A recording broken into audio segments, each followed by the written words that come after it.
SF, je te jure, j'ai trouvé comment faire un voyage interdimensionnel sans portal gun. J'ai fait des calculs, un tableau avec des couleurs. Toi, t'as fait des calculs sur les portails dimensionnels. Ouais, et je pense que si on prend une fréquence magnétique... Non, ta gueule pour voir, voilà, enfin marche, mais écoute, parce que les calculs sont faits depuis un moment déjà, je l'ai construit le truc, et je vais tout te raconter, hein. La vraie histoire, pas la version du rapport officiel. Waouh, mais qu'est-ce qui baragouine encore ce fils de... Vraiment, c'était les meilleures années de ma vie, Philibert, les meilleures années.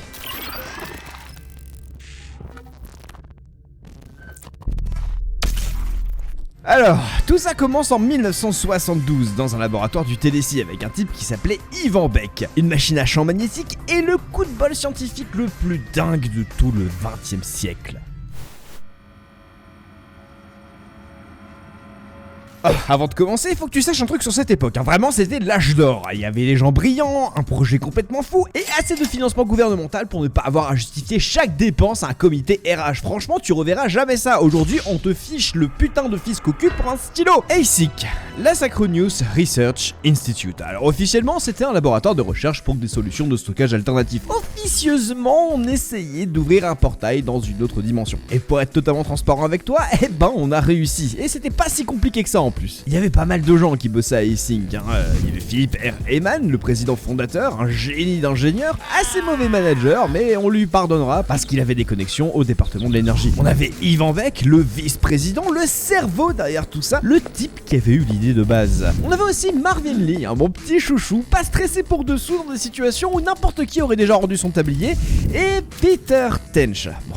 Peter, par contre, c'est une autre histoire, mais on reviendra sur Peter plus tard. Revenons au tout début, 1972. Ivan Beck, dans le laboratoire national d'Oak Ridge, dans le Tennessee, travaillait sur des générateurs à champ magnétique pour un projet gouvernemental plutôt vague, hein. C'était l'époque Nixon, la guerre froide, tout ce qui pouvait ressembler à une avancée technologique recevait du cash sans trop de questions. Le 2 août 1972, et j'insiste sur la date parce qu'elle a une importance, hein, 1972 c'est à la fois une année bissextile et l'année la plus longue enregistrée de l'histoire de l'humanité avec 2 secondes supplémentaires ajoutées au calendrier. Alors oui, c'est peut-être un détail, mais moi j'y tiens, ok? Bref, ces machines produisaient plus d'énergie que prévu. Les alertes vont sonner, les indicateurs vont partir dans le rouge, et selon ces archives, le ciel va craquer. Littéralement, il y a une lumière jaune et verte qui va s'infiltrer de partout, des lectures impossibles sur tous les instruments et une brève ouverture sur quelque chose. Beck a pas trop su quoi en faire sur le moment, mais il a tout noté. Il a passé des 10 années suivantes à essayer de recommencer, intentionnellement cette fois. Et c'est ça qu'on peut admirer chez Beck, hein. Un autre aurait classé ça dans la catégorie « Oh, c'est juste une anomalie instrumentale » et il serait passé à autre chose. Beck, lui, a décidé que c'était le truc le plus important qui lui était jamais arrivé. Et il a fait les maths. Voilà ce qui s'est vraiment passé dans le laboratoire, et c'est là que ça devient beau. Pour le comprendre, il va falloir qu'on parle d'Einstein, mais pas le truc basique, hein, EMC carré, que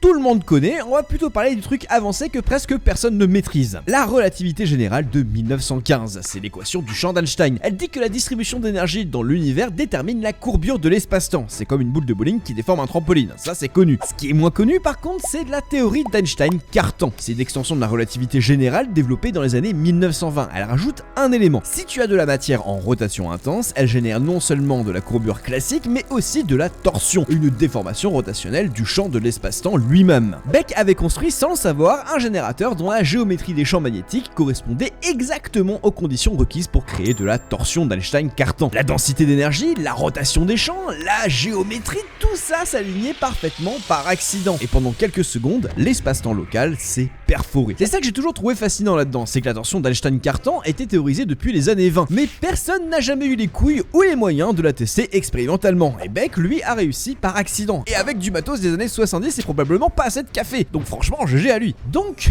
Beck va passer 10 ans à chercher quelqu'un qui peut l'aider à reproduire son accident de manière contrôlée. Il va trouver Heyman à Oak Ridge. Philip R. Heyman, c'est un ingénieur en physique des champs. Il bossait sur des accélérateurs de particules et sur des systèmes de confinement magnétique. C'était vraiment le profil parfait. L'arrangement était le suivant. Beck et Heyman vont cofonder ASIC ensemble. Heyman va devenir le PDG et Beck va être le vice-président de l'entreprise. Alors ça l'arrange parce qu'il préférait bosser dans l'ombre et qu'il voulait pas avoir son papier sur les communiqués de presse au cas où il y aurait des problèmes. Malinx le lynx déjà, comme on disait à l'époque, hein. Le 10 mai 1982 va avoir lieu le premier test du prototype. C'est ce qu'on voit dans les archives, hein. C'est une sphère métallique entourée de mécanismes, des rails de guidage de particules probablement, dans un laboratoire qui ressemble encore à de la recherche académique respectable. Et ça va fonctionner. fonctionner. Alors modestement, certes, mais il va quand même y avoir une déformation locale mesurable, brève, mais pas encore traversable. Les mesures vont toutefois confirmer ce que Beck avait vu en 72. Ce jour-là, dans les archives, il y a une note de Heyman qui dit « Résultat encourageant ». Alors ça, c'est du Heyman tout craché. Tu ouvres une brèche dans la réalité, le frérot va te dire « Oh, franchement, c'est encourageant ». Moi, je l'aimais bien, ce mec. Le portail, c'est le nom qu'on va donner à la machine, s'appelait officiellement le Low Proximity Magnetic Distortion System, LPMDS pour les intimes. Mais en dehors de Franck le roncière, j'avais littéralement personne qui voulait être intime avec une machine, donc personne le disait. Oh,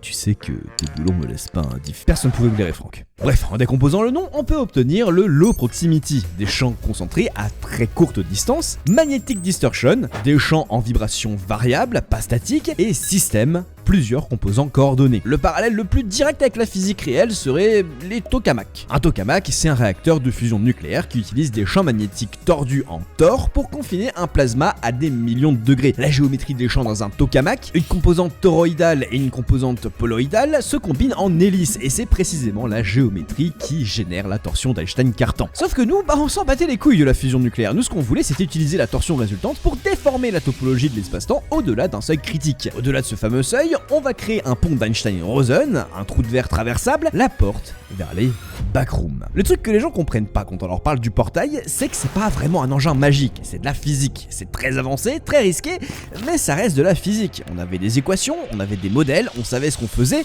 enfin la plupart du temps. Quelqu'un a vu quelque chose? Non, je l'ai jamais kiffé ce mec. 6 ans de travail entre 1982 et 1988. Async a bien grandi. Il y a du financement sérieux du gouvernement, avec le prétexte officiel qui était la recherche sur les nouvelles formes de confinement magnétique. Les laboratoires avaient grandi, le projet KV31, le nom interne du programme, commençait lui aussi à prendre de l'ampleur. Le 2 juillet 1988, c'est le 3e essai, une version bien plus sophistiquée du portail. Et pour la première fois, on obtient des lectures qui montrent quelque chose de traversable de l'autre côté. Alors je peux vous dire que ce soir-là, dans le laboratoire, il y avait une ambiance... du coup, personne n'est rentré chez soi, tout le monde a commandé des pizzas, de la coke, des putes, et c'était payé par le contribuable, bien sûr. D'ailleurs, j'ai entendu dire qu'il y en avait qui s'étaient un peu inspirés du mood, là, ces dernières années. Le 17 octobre 1989 va avoir lieu le 6e test. Et là, on passe de l'autre côté. Le portail s'ouvre vraiment, et ce qu'on va voir va nous terrifier. Des couloirs, de la moquette, des néons, des murs jaunes moutarde, un espace qui s'étend à l'infini, à perte de vue dans plusieurs directions, mais surtout qu'est-ce que c'était moche. Oh, et puis l'odeur aussi, une petite odeur de moisi, on aurait dit les vestiaires du 15 de France après une rencontre contre l'Angleterre. Eh merde! Bon, le même jour, à 17h04 heure locale pour être précis, le séisme de Loma Prieta va frapper la Californie. 6,9 sur l'échelle de Richter quand même, il y a 63 morts. Le match de la World Series est interrompu en direct à la télé. Et dans les archives d'Async, sur une carte, il y a des lignes de force convergentes, un point source, aligné temporellement avec l'activation du portail. Est-ce qu'on a fait le lien tout de suite? Ouais. Est-ce qu'on a quand même continué? Ouais, rétrospectivement, c'est là qu'on aurait peut-être dû marquer une pause. Mais bon, dans le feu de l'action, on s'est dit, quitte à se faire coffrer pour meurtre involontaire, autant que ce soit pour le maximum de personnes possible. On veut des paillettes dans nos vies, nous. Plus sérieusement, le mécanisme est rigoureux. Pour maintenir un trou de verre traversable, même de quelques mètres de diamètre, l'énergie nécessaire est astronomique. Maurice, Thorne et Yurtsever l'ont calculé en 1988, la même année que notre 3e essai. Ce qui est soit une coïncidence, soit une synchronicité cosmique, selon votre degré de mysticisme. Personnellement, je pense juste que ces 3 petits fripons nous ont volé. Bref, cette énergie se redistribue dans l'environnement local sous forme de perturbations de la courbure de l'espace-temps. Au niveau géophysique, ça donne des perturbations de contraintes de la courbe terrestre. La Californie, en 1989, était déjà en accumulation de contraintes sur la faille de San Andreas, depuis le séisme de 1906. Notre activation a juste joué le rôle des détonateurs pour une explosion dont la charge était déjà présente depuis des décennies. Bref, au final, c'était pas notre faute. Après le premier contact, on a sécurisé le périmètre, on a construit des murs renforcés autour du portail, mis des procédures en place, puis on a commencé à explorer, genre vraiment explorer. Et là, il y a un truc qu'on a découvert assez vite qu'on n'avait pas vraiment anticipé. Le portail n'était pas la seule entrée. L'ouverture du portail avait créé des anomalies topologiques tout autour. Des zones où la frontière entre notre réalité et le complexe, comme on l'appelle, s'était amincie naturellement. On appelle ça des end zones. Les end zones, c'est l'aspect que j'aime le moins dans cette histoire. Je vais être franc avec toi, les gens y tombaient accidentellement. Voilà, ça arrive, en dehors du site Async, des gens qui avaient rien demandé. Le 3 février 1990, on va trouver un premier corps dans le complexe. Un jeune homme, mort.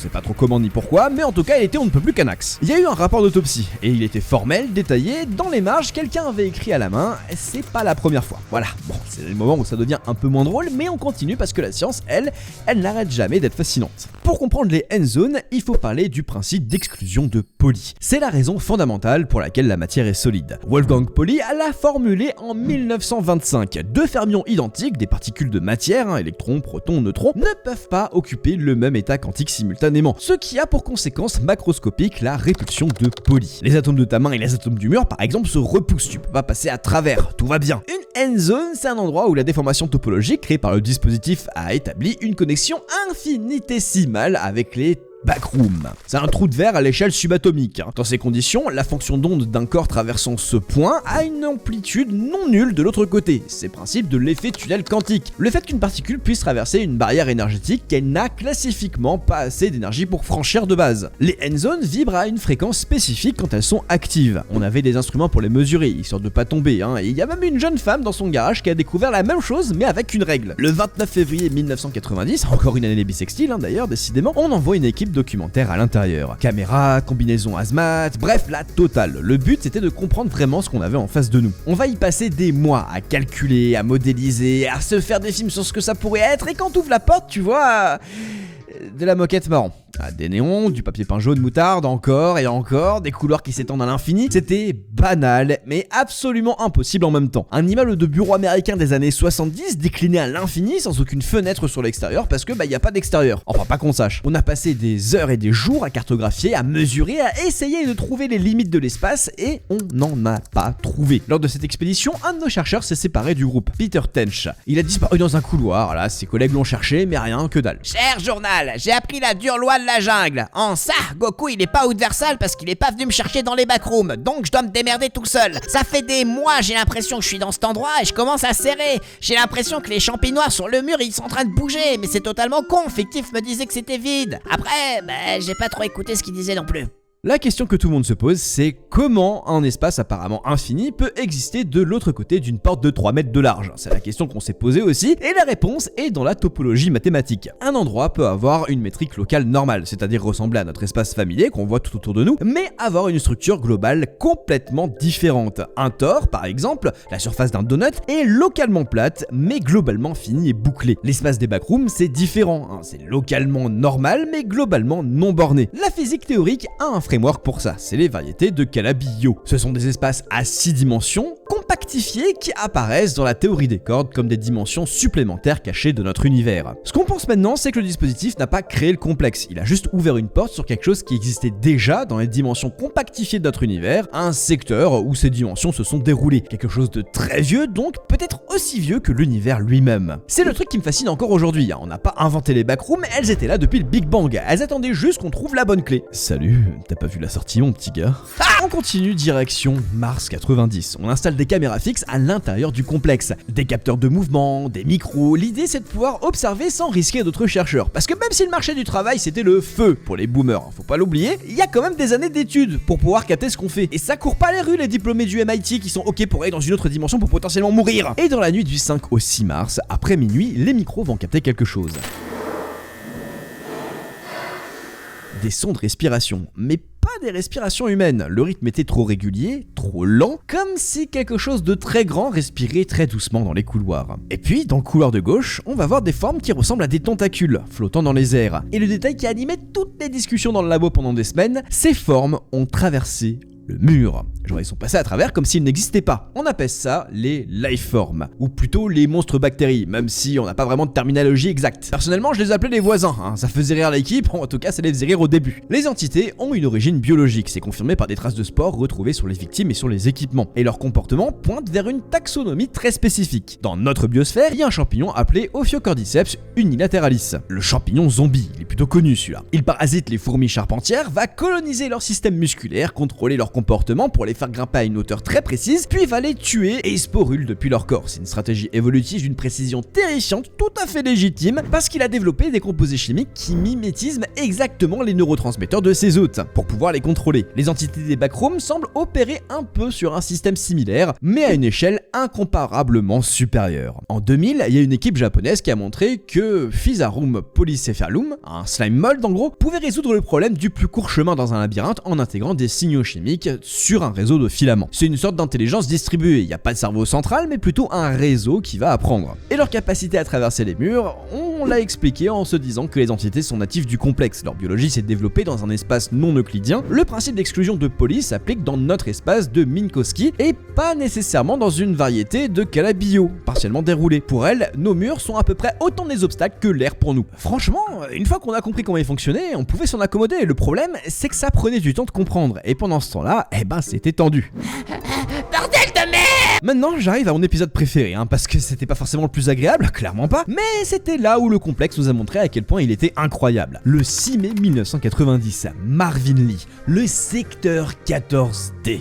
Marvin, c'était mon chercheur de terrain préféré. Il était calme, méthodique, pas le genre à paniquer. Ce jour-là, l'équipe va explorer un secteur avec un sol bizarre. Il y a une moquette à motif, mais sous la moquette, il y a des trous. C'est des puits sans fond, dans un quadrillage très régulier. On va tester le sol à chaque pas avec des cordes. Sauf que ce con de Marvin, il va tomber. Alors, une section qui semblait solide ne l'était pas finalement. Son signal radio va se couper et là, c'est la merde. Marvin est en bas, tout seul, et il va tomber sur un quartier. Des maisons, des jardins, une rue, un faux ciel nocturne peint sur le mur comme si c'était du papier peint. Le complexe avait recréé un quartier résidentiel complet à l'intérieur de lui-même. Vous vous rendez compte? Un quartier à l'intérieur d'une dimension parallèle accessible via une porte dans un laboratoire californien. C'est quand même quelque chose. Marvin entend alors des cris venant d'une maison. Une voix qui demande de l'aide. Il va suivre les cris parce que c'est net, humain, précis. À l'aide! C'était pas humain. C'était une entité qui avait développé, ou plutôt mémorisé peut-être depuis une victime précédente, la capacité de reproduire des voix humaines en détresse. Et le détail qui m'a le plus marqué, c'est qu'elle répétait « Vous pouvez nous entendre ». Pas moi, nous. Au pluriel. Elle avait compris que les humains répondaient mieux à un groupe plutôt qu'à un individu. C'est de la prédation cognitive de très haut niveau, ça. Bon, en vrai, Marvin a survécu. L'équipe l'a remonté avec des cordes. Il toussait dans sa combinaison hazmat.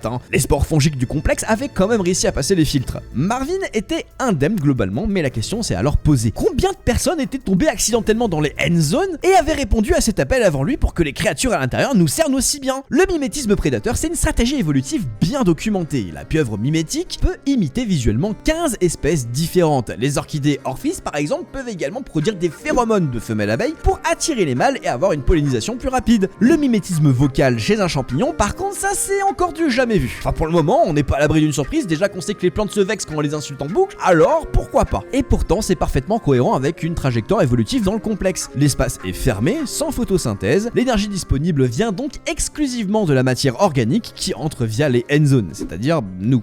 Les humains. La pression évolutive pour développer des stratégies d'attraction efficaces est donc extrêmement forte. Reproduire une voix humaine nécessite de capturer les harmoniques de la fréquence fondamentale et des formants vocaux, les résonances de la gorge et de la cavité buccale qui donnent à chacun son timbre de voix. Une entité fongique distribuée peut développer des structures fibreuses dont la vibration sous flux gazeux produit ces fréquences, exactement comme nos cordes vocales. La différence, c'est que là où nos cordes vocales sont le produit de millions d'années d'évolution darwinienne, les entités du complexe ont peut-être eu droit à un raccourci, copier directement les structures biologiques de leurs victimes, ce qui explique au passage pourquoi est-ce qu'elles améliorent leur mimétisme avec le temps. Bref, 2 jours après l'expédition de Marvin, Eman présente le projet A-Space au département de l'énergie américain. Et là je vais être honnête, c'est le moment où l'équipe scientifique et la direction ont commencé à avoir des visions un peu différentes de la situation. Le pitch, les backrooms représentent un espace de stockage potentiellement infini. Crise du logement, surpopulation, problème de stockage industriel. Async avait la solution à tout. Des appartements, des entrepôts, des commerces, tout ça pour $10 par mois.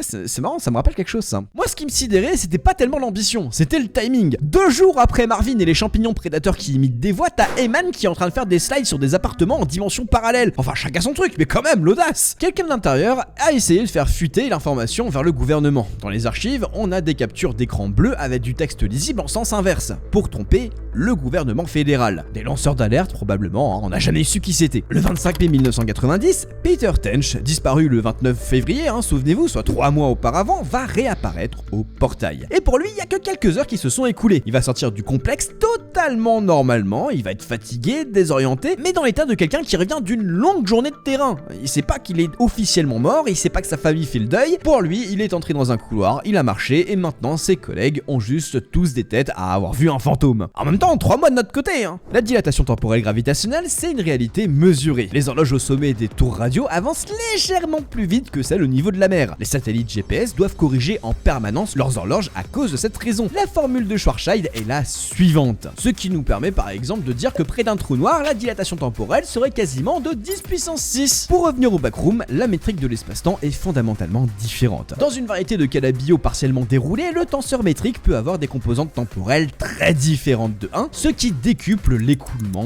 du temps local de notre référentiel. Pour que 3 mois de notre côté correspondent à quelques heures seulement pour Peter, il faudrait un facteur de 0,003 dans le secteur du complexe où il se trouvait. Et tout à fait dans le domaine du possible pour une métrique de Calabio fortement déformée. Ce qui veut dire, accessoirement, que les gens tombés dans les end zones et jamais retrouvés ont peut-être pas vécu les mois et les années qu'on imagine de notre côté. Leur temps subjectif peut s'être écoulé totalement différemment. C'est soit rassurant, soit encore plus perturbant, ça dépend comment est-ce qu'on le prend. Happy birthday to me. Hastings va mettre Peter en quarantaine médicale. C'était présenté comme une précaution sanitaire standard. Mais dans les 2 semaines qui ont suivi, Peter va développer des signes de schizophrénie paranoïde. Il était convaincu d'être encore dans le complexe, que le monde autour de lui n'était qu'une illusion. C'était un PTSD assez sévère, mais bon, jusque-là, rien d'exceptionnel. Puis, le jour prévu pour sa libération, Peter a couru vers le portail. Il est rentré dans le complexe et a de nouveau disparu dedans. Je me souviens qu'on venait de prévenir sa famille qu'il y avait potentiellement moyen qu'il était encore vivant, et lui, il se repart. Quelques semaines plus tard, il va réapparaître dans les couloirs d'Hastings, armé cette fois-ci. Il a tenu Marvin en otage, Marvin à qui il a dit « Oui, ils ont pris ma femme, ma vie, mes enfants, ma bataille. Ils pensent tous que je suis mort. » Et après, il s'est barré.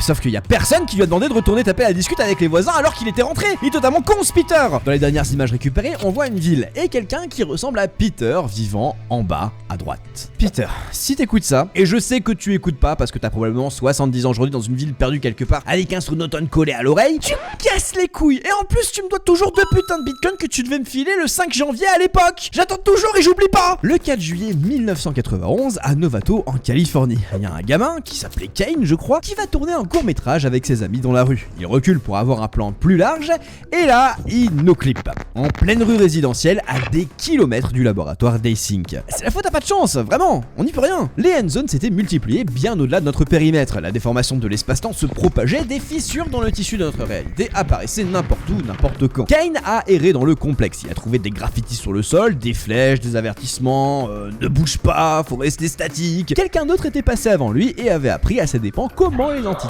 détecter ses proies. La preuve qu'il y a eu d'autres victimes, visiblement. Nombreuses même. Sa caméra a atterri dans le monde réel et a chuté d'un trou dans le complexe. Elle a été récupérée en 1996. Kane, lui, il est jamais ressorti. Enfin, pas qu'on sache. Ce qui arrive au cerveau dans les backrooms, et c'est quelque chose qui a été étudié très sérieusement parce qu'on a envoyé des chercheurs là-dedans, c'est fascinant et c'est terrifiant en égale mesure. Notre cerveau a un système qu'on appelle le Default Mode Network, le réseau de base. Il fonctionne en fond quand il n'y a rien d'actif, et une de ses fonctions est de modéliser l'environnement social attendu. Un couloir d'hôtel, c'est codé comme il devrait y avoir des gens. Sauf que quand il n'y en a pas, le DMN va générer une réponse d'alerte, une dissonance entre l'espace attendu et l'espace réel. Dans les backrooms, cette dissonance est maximale et permanente. Des kilomètres de couloirs qui ressemblent exactement à des espaces humains mais complètement vides. Le DMN va sonner en continu. Après une exposition prolongée, on commence à développer de l'hypervigilance, de l'épuisement cognitif, de la dépersonnalisation et des états dissociatifs. L'odeur de moquette humide, de néon chaud, légèrement acide et généralement associé dans la mémoire humaine à des lieux d'enfance. Certains centres commerciaux, par exemple des années 80, des couloirs d'école, etc., le cerveau limbique va générer une réponse de nostalgie superposée à l'anxiété. C'est le truc le plus bizarre avec le complexe. Il ressemble exactement à ce que le cerveau reconnaît comme familier, tout en étant biologiquement hostile. Et c'est pour ça que Peter Tench avait du mal à distinguer le réel du complexe après son retour. Le cerveau avait été tellement saturé de dissonance qu'il continuait à fonctionner comme ça en mode alerte même une fois qu'il était sorti. En août 1995, une femme dans son garage va trouver une end zone. Elle va le documenter et va tomber dedans. Bon, c'est pas de bol, c'est le jeu ma pauvre Lucette comme on dit. Ce qu'elle découvre à l'intérieur, c'est un complexe radicalement différent de celui de 1991. En 4 ans, la structure avait explosé. Il y avait des grandes structures ouvertes, des grands espaces, des meubles, des zones qui ressemblaient à des appartements. Le complexe avait commencé à absorber des éléments de notre réalité via les end zones. Des maisons, des objets, des fragments entiers d'environnement humain réel, intégrés et réorganisés selon sa propre logique. Et la lumière verte qu'il expulse à la fin, c'est la même lumière que dans l'Overflow de Beck en 1972. Le complexe lui a rendu sa liberté. Et puis un peu plus tard, dans les années 90, on va encore trouver une nouvelle vidéo, la Found Footage 3, où un certain Robbie va tomber dans une end zone depuis son sous-sol et découvrir ce qui ressemble maintenant à une ville entière. Des immeubles, des commerces, des salles de classe, et partout des traces de présence humaine prolongée. Des jouets, des cahiers, des restes. Mais c'est comme Minecraft en fait. Dans un des bâtiments, un téléphone va sonner. Il y a quelqu'un à l'intérieur de notre monde qui parle à quelqu'un à l'intérieur des backrooms, en temps réel. One way or another, just sooner it's better than later, for sure, because we are. La maison avait été absorbée mais maintenait une connexion active avec notre réalité. Et dans les débris, on peut voir un flyers.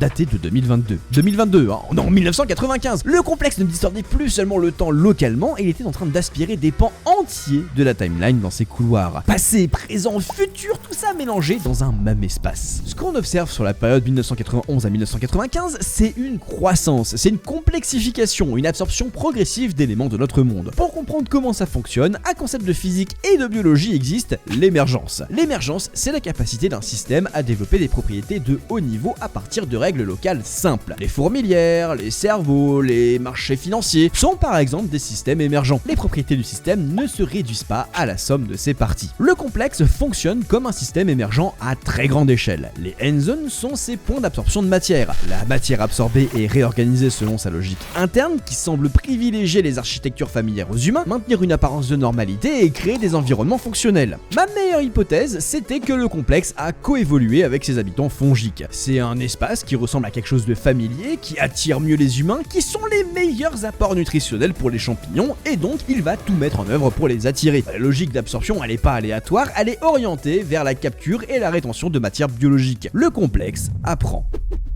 Non putain, le 6-7 c'est de la merde. Tu l'utilises pas pour attirer les gens ou les meufs. Y'a que des golements. Attends, après réflexion, si, continue avec le 6-7, ça fera le ménage. Bon, la question qui reste quand même sans réponse dans toute cette histoire, c'est comment Hastings savait, en fondant l'entreprise, qu'il y avait quelque chose à trouver. Comment est-ce que Beck avait eu une intuition suffisamment précise pour passer quasiment 10 piges de sa vie à tenter de reconstruire son accident en 1972, à moins que quelqu'un lui ait montré quelque chose. La femme de Found Footage 2 a été téléportée en dehors du complexe par de la lumière verte. Ces images ont atterri dans une pièce quelque part, sur une télévision avec un module VHS add-on qui a commencé à être commercialisé au milieu des années 70. Quelqu'un les a visionnées dans les années 70. Ivan Beck avait accès à ce genre de matériel en 1972, à Oak Ridge, dans le cadre de son projet gouvernemental. Et si l'Overflow de 1972 n'avait pas vraiment créé les backrooms, mais avait créé les conditions pour qu'une information venant du futur puisse atteindre Beck. Et si Beck avait vu des images des backrooms avant même de les ouvrir. Et si c'était cette image qui l'avait poussé à construire la machine qui les a ouverts. Alors ce que je viens de décrire là, c'est ce qu'on appelle en physique une courbe temporelle fermée de type Cauchy, un CTC, une trajectoire dans l'espace-temps qui revient à son propre point de départ. Kurt Gödel a montré en 1949 que les équations d'Einstein admettaient des solutions avec des CTC. Thorne, Morris et Yurtsever ont montré en 1988 que les trous de verre traversables permettaient le voyage dans le temps et donc les CTC. Du coup, on se retrouve avec la question typique de ce genre de situation. Si Beck a vu les backrooms parce que les images venaient du futur, et si cette vision l'a poussé à créer le portail qui a ouvert les backrooms, alors c'est qui a créé les backrooms? La réponse, personne. C'est une structure causale, cyclique, stable, il n'y a pas de premier état. Le principe de cohérence de Novikov stipule que dans un univers avec des CTC, seules les trajectoires autocohérentes sont physiquement réalisées. La boucle fonctionne parce qu'elle est cohérente avec elle-même en gros. Et c'est ça qui me plaît dans toute cette histoire. Au bout du compte, il n'y a personne qui est vraiment responsable pour avoir créé les backrooms. C'est l'univers qui a fait une boucle sur lui-même et on était juste là au bon moment, au bon endroit pour ouvrir la porte. Donc c'est pas nous qui avons tué tous ces gens, c'est l'univers. Hein Philibert? Il a nos clips, oh le con. C'est exactement comme ça qu'on rentre en 1990, hein. Un faux pas, un bruit sourd et pouf, t'étais dans le couloir. Bon, après Philibert dans les backrooms, je devrais peut-être m'inquiéter, non? Nah, c'est Philibert, il doit croire qu'il est en train de jouer à Minecraft, je le connais. Puis c'est pas les monstres qui lui font peur, il va sûrement les trouver mignons. Ah bah tiens, ça aura pas duré longtemps, tiens, Philibert, viens là. Nous sommes libres. Y'avait que toi pour faire sortir ces merdes des backrooms, mais vraiment.